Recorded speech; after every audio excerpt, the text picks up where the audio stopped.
राम राम सा। जय श्री किसान, जय संविधान। भारत की आदिवासी कला और संस्कृति के साथ ग्रामीण संस्कृति को बहुत ही गरिमापूर्ण और मर्यादित तरीके से संविधान की महिमा हो, किसानों की महिमा हो, सामाजिक सुधार की गीत हो, संस्कृति के संवाहक के रूप में प्रस्तुतियां हो, उसके लिए देश और प्रदेश में बहुत ही मशहूर जोड़ी है दीप प्रभु, यानी कि दीपिका जी और प्रभु नारायण जी।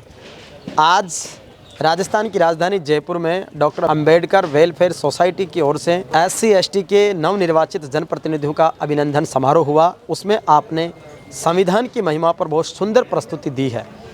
मेरे लंबे समय से बहुत अच्छे मित्र भी हैं, तो मैं इनके कार्यक्रमों से भी, इनकी कार्यशैली से भी और इनके द्वारा जो संस्कृति का संदेश दिया जाता उससे बहुत प्रभावित और मेरे जैसे करोड़ों लोग इनसे प्रेरणाएँ लेते हैं कि अगर आप के जीवन में संगीत और कला है तो उसका सदुपयोग समाज को सही दिशा देने के लिए कैसे किया जा सकता है, उसकी एक श्रेष्ठ उदाहरण आप हैं।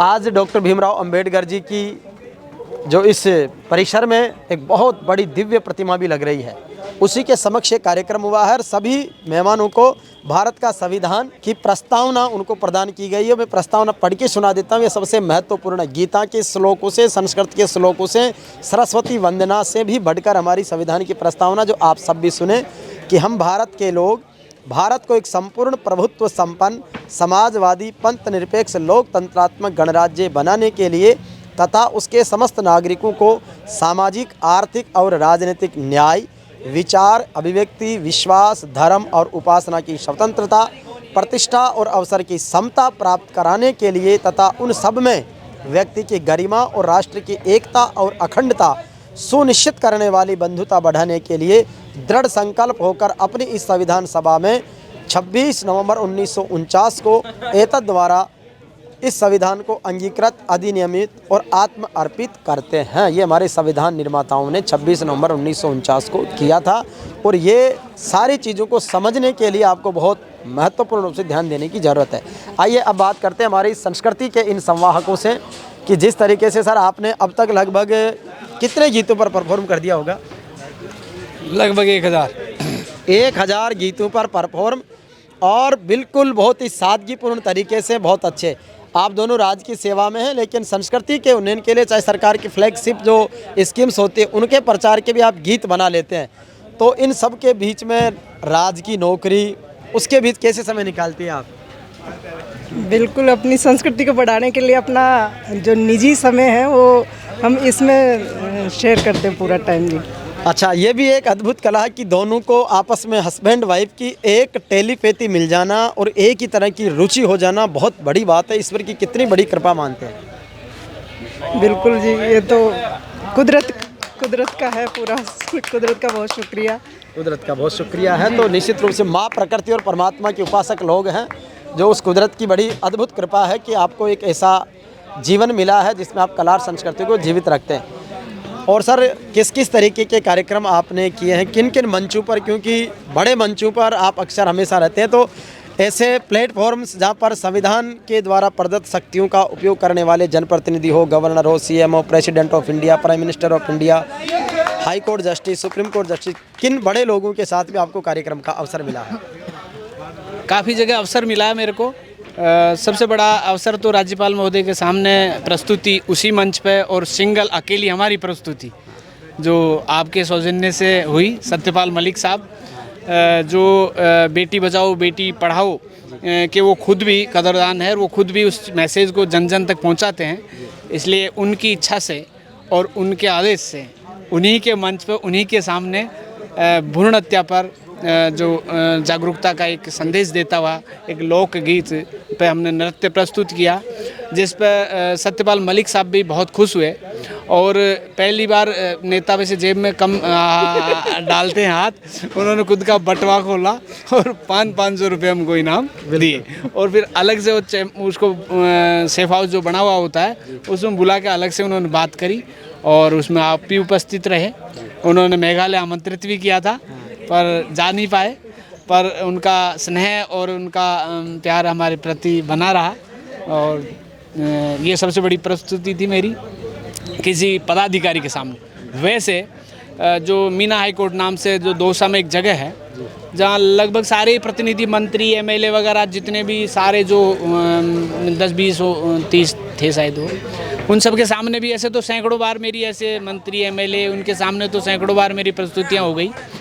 इसके अलावा लोक कला मंच जो होते हैं जहाँ कला के बारे में ही वार्ता होती है, कला के बारे में ही प्रस्तुतियाँ होती है, वहाँ मेरी एक तो बिड़ला ऑडिटोरियम में, एक जवाहर कला केंद्र में जहाँ राष्ट्रीय स्तर के कार्यक्रम होते हैं लोक संस्कृति के, तो उनमें मैं ऑल इंडिया लेवल के कार्यक्रमों में हिस्सा लिया है मैंने, जिसमें जनजाति मंत्रालय भारत सरकार के ट्राइफेड का एक कार्यक्रम था जो हर साल होता है, और उसमें मैंने प्रस्तुतियाँ दी। इसमें लगभग 25 राज्यों के ट्राइबल लोग आए हुए थे, उनके सामने मैंने प्रस्तुति दी। सबसे बहुत स्नेह और समर्थन मिला मेरे को, बहुत अच्छा लगा लोगों को सबको।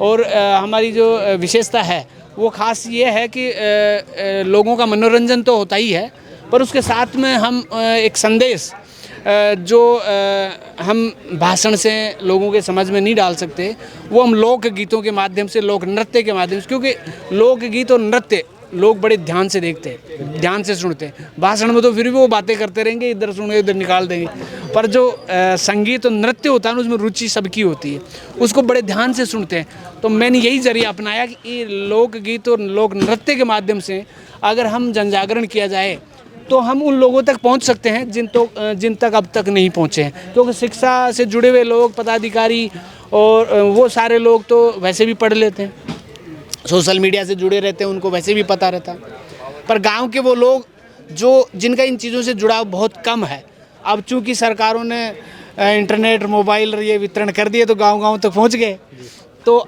हमने ये जरिया अपनाया ताकि लोकगीत और लोक नृत्य के माध्यम से उन तक वो बात पहुंच जाए। तो ये बहुत बड़ी बात है, इन सब चीज़ों को रिकॉर्ड करके प्रस्तुत करना। अपना खुद का आपका यूट्यूब स्टूडियो है, तो वो किस तरीके से क्रिएट करते हो, किस तरीके से बनाते हो और फिर वायरल करते हो? जी, ये तो जैसे अपनी ड्यूटी, दोनों ड्यूटी करके, और उसके बाद जब शाम को समय मिलता है खाना वाना बना के, उसके बाद अपना जो रात को घर पे स्टूडियो है तो वहाँ पर शूटिंग कर लेते हैं, और एडिट वगैरह भी हम ही लोग ही करते हैं। तो अपना खुद का समय निकाल के ही काम कर लेते हैं ताकि लोगों को जो पसंद आता है तो हमें और ऊर्जा मिलती है, तो उससे और मतलब काम करने का मन करता है। देखो इसमें क्या होता है, जिसकी रुचि होती है ना, हाँ, जैसे किसी की फिल्म देखने की रुचि है, तो वो कैसा भी व्यस्त समय 3 घंटे निकालेगा वो नहीं, और किसी ऐसी चीज़ की रुचि है तो वो अपने आप समय निकालता है। चूँकि हमारी रुचि इसमें है तो हम और चीज़ों में कटौती करके ये समय हम निकालते हैं, और ये हमारी अभिरुचि भी है और एक हमारा दायित्व भी है। तो ये राष्ट्र के निर्माण में एक बहुत बड़ा योगदान दे रहे हैं। कला और संस्कृति, कहते हैं कि नाचने गाने वालों को समाज में मानते हैं, अरे कहीं नाचेगा वो कहीं करे, लेकिन आपने जॉब में भी आप सेटल हो और उसके बाद कला और संस्कृति को दे रहे हो। तो जो लोक कलाकार इस तरीके के बना रहे हैं, गीत गा रहे हैं, आप तो बहुत सभ्यता के मर्यादित गीतों पर ही अपना अभिनय करते हो, लेकिन समाज में कहीं ना कहीं फूहड़ता का प्रदर्शन भी आप देखने को मिलता है, जिसकी समाज को बहुत शिकायत है। तो उनके लिए क्या कहेंगे? उनको भी मैसेज देते हैं हम, आज ही डला हुआ है जो ऐसा करते हैं, उनके लिए भी एक मैसेज डला हुआ है, मतलब वो लोकगीत ही है वो भी, जिससे मतलब लोगों को हम ये बताते हैं आप में कला है, पर उस कला का आप सदुपयोग करो जी, समाज में विकृति पैदा ना हो। ऐसी कला किसी काम की जो समाज में विकृति पैदा कर दे। कला सौंदर्य के लिए, अच्छाई के लिए है, तो उसका उपयोग वैसे ही कामों में किया जाए तो ज़्यादा बेहतर होता है। कला के हिसाब से वो काम अच्छा होता है। अब उसको आप नेगेटिव में ले जाओगे तो वो कला नहीं है, वो कला नहीं कहला सकती। और लोकगीत लोक की आवाज़ होती है, आम जन की आवाज़ होती है, आम जन की भावना होती है, आम जन का जो क्या सोच है उसको गीतों के माध्यम से प्रस्तुत करना, ये लोकगीत है। अगर उसमें लोक भावना नहीं है तो वो लोकगीत कहला ही नहीं सकते। तो ये बहुत अद्भुत है। गवर्नर साहब का जब हमने हमारे जन्मभूमि पर श्री राला बाबा धाम केवाड़ा में कार्यक्रम किया था, तो गवर्नर साहब के सामने प्रस्तुति दी, जिसका बड़ा इन्होंने जिक्र भी किया। एक मैं चाहूँगा कि जो सस्ती लोकप्रियता है उससे बचने के लिए एक जो सम्मानजनक और मर्यादित कार्यक्रम सभी को करने चाहिए, जिसका संदेश भाई साहब ने दिया भी है। इसके अलावा और जो कला और संस्कृति के रूप में लोग आपको सोशल मीडिया पर सर्च करते हैं, सीधे आपसे संपर्क भी करते हैं, लेकिन सबकी उत्सुकता रहती है कि आप कितने पैसे लेते हो, कैसे जाते हो, किस तरीके से कांटेक्ट करें, बुकिंग करें। तो सब जगह अवेलेबल हो जाते हो, तो वो प्रोसेस क्या रहता है? ये उत्सुकता सबकी रहती है। देखो, उत्सुकता तो होती है क्योंकि सब लोग ऐसा करते हैं, तो हर व्यक्ति सोचता भी यही है। पर चूंकि हम केवल सामाजिक दायित्व का निर्वहन के लिए बने हैं, हमारा एक सामाजिकता से जुड़ने का एक ये तरीका है, तो हम इसका कोई पैसा नहीं लेते, न कोई आने जाने का तेल लेते, हम कुछ भी नहीं लेते। हम तो वहाँ जो कोई देता है ना गिफ्ट, उसको भी वहीं दे के आ जाते। हम ऐसा कुछ नहीं लेते, केवल ये हमारी आत्मसंतुष्टि मानो या समाज के प्रति हमारा दायित्व है, उस दायित्व को मतलब उसका हम निर्भय उसका मतलब एक तरह से अदा करें भूमिका, तो वो निर्वाह कर रहे हैं हाँ, बस। वो संतुष्टि हमारे मन में होती है उससे। अगर भाई उसमें आपके टाइम हम के भी समाज availability के लिए के कुछ अनुसार कर आप रहे जाते हो। हैं, हाँ, हमको जब टाइम मिल जाता है, कोई छुट्टी होती है, आप जानते हो सरकारी महकमे में छुट्टियां नहीं मिलती है, तो ऐसे काम के लिए कभी छुट्टी मांगता भी नहीं हूँ। मेरी कोई पर्सनल छुट्टी है या मैं पहले से ही कोई ऐसे मेरे सामाजिक कार्यक्रम खुद के परिवार के या कोई होता है उसमें छुट्टी लेता हूँ, उसी छुट्टी के दौरान ऐसा काम मैं करता हूँ। बाई चांस ही कभी कभी कोई छुट्टी ऐसी लेता हूँ, बाकी नहीं लेता हूँ। यानी कि विशेष अपनी रुचि से करते हैं, तो अगर इनको समय की उपलब्धता है तो और उस कार्यक्रम की डेट मैच करती है तब तो आ जाते हैं। बाकी ऐसा नहीं कि कोई प्रोफेशनल किसी तरह की बुकिंग या पैसे का कोई चक्कर नहीं है। दीपिका जी, आप एक टीचर हो, स्कूल में बच्चे आपके स्टाफ देखता है तो वो क्या रिएक्शन करता है? क्या आपसे फरमाइश करता है कि मैडम हमारे स्कूल में वैसा परफॉर्मेंस करो आप? ये जी नहीं, बच्चों को तो मैं करवाती हूँ। फिर जैसे अपने कन्या भ्रूण हत्या पे गीत था, उसको मैंने कई बार करवा चुकी बच्चों से। बाकी ऐसा नहीं है कि मैं खुद प्रस्तुति दूं, ऐसा नहीं है। ऐसा मैंने अकेले कभी दिया भी नहीं है, देते हैं तो दोनों साथ देते हैं हम। अच्छा अच्छा, तो ये दोनों मतलब ये दोस्ती हम नहीं तोड़ेंगे, जिएंगे मरेंगे साथ तो वाली बात है। तो दोनों को बहुत अच्छी बधाई। एक आपका जो ड्रेस कोड है वो बड़ा राजस्थान की संस्कृति का एक प्रतीक है, मीणा वाटिका कह सकते हैं, या एक लोक मानस की जो भावनाएं हैं उसका प्रतिनिधित्व करते हैं। और जब आप सर्विस में रहते हैं तो कोट पैंट या जो भी आपका ड्रेस कोड अपने इंस्टीट्यूट का है वो रखते हैं, तो उसमें किस तरीके से आपको कहीं असुविधा नहीं होती कि एकदम वो अलग है ये अलग है? नहीं, देखो क्या कि मेरा जो सरकारी जॉब है तो मेरी ड्यूटी जिस तरीके की है तो मेरी वेशभूषा भी उसी तरीके की रहती है और वहाँ मैं वही पहनता हूँ। पर जब भी कहीं सामाजिक फंक्शन जब भी होता है तो मेरा जो गणवेश होता है वो सामाजिक ही होता है। और वो इसलिए होता है, उसका कारण बताऊँ मैं। अगर शुरू में बातें सुना करता था मैं जी।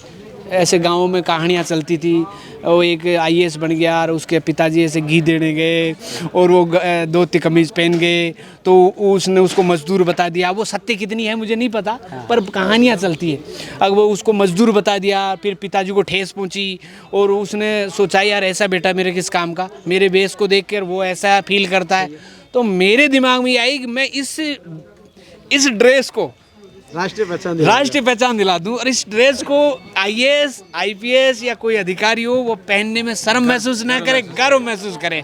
और अगर अपने परिवार के, अपने पिता, अपने माता या अपने रिश्तेदार अगर इस ड्रेस में उनके पास आए तो वो कभी शर्म महसूस ना करके गर्व महसूस करे कि ये मेरी संस्कृति की पहचान। आपकी बहुत सारी फैन फॉलोइंग है। जब कभी आप अपने सामाजिक कार्यक्रमों में, पारिवारिक रिश्तेदारों में जाते होंगे तो बहुत सारे फैंस मिलते होंगे, तो किस तरीके की उनकी रिएक्शंस होती है या उनकी क्या फरमाइश होती है? पहली बार तो वो देखते इतने खुश होते हैं कि हम हमेशा आपको सोशल मीडिया के माध्यम से देखा है और आज आपको साक्षात देख रहे हैं, तो इतनी खुशी हो रही है, मतलब बहुत खुश होते हैं। और बाकी जिनकी फरमाइश है वो जो हम करते हैं तो उसकी फरमाइश तो सब करते हैं। सब एक बार हमारे सामने भी प्रस्तुति हो जाए, जहाँ मौका मिलता है वहाँ कर भी देते हैं फिर। बिल्कुल बिल्कुल, तो बहुत ही बढ़िया। तो हमारे ये बहुत ही अजीज आदरणीय प्रभु नारायण जी, आप मुख्यमंत्री निवास पर एज ए इंस्पेक्टर तैनात हैं और आप शिक्षा विभाग में अपना अध्यापिका के तौर पर दायित्व निभा रही है। समाज की शिक्षा और संस्कृति का ये संवहन इसी रूप से आगे चलता रहे। जय संस्कृति, जय संविधान, जय किसान। धन्यवाद।